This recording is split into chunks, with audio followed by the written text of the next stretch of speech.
being together with all of them, the EACC family has resolved to join other Kenyans to rally behind those who are in dire need of the basic human needs. And this is the reason that we have gathered here this morning to present to you a contribution towards that noble cause. It may not be a big one, but it's just something to show our solidarity with the Kenyans, that we are part of that society. There is advanced technology today. So through innovation, we can optimize our harvest and food storage throughout the year.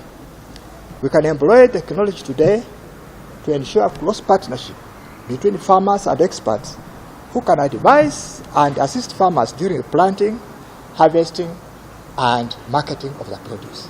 It's not the amount that is important, it's the principle behind it. It's that spirit of wanting to be our brothers and sisters keepers at the hour of need. The drought that has ravaged our country in the last 1+ year has been going on since September last year because of 2 seasons of rain failures, and then more recently the failures of the main rainy season, March, April, May this year.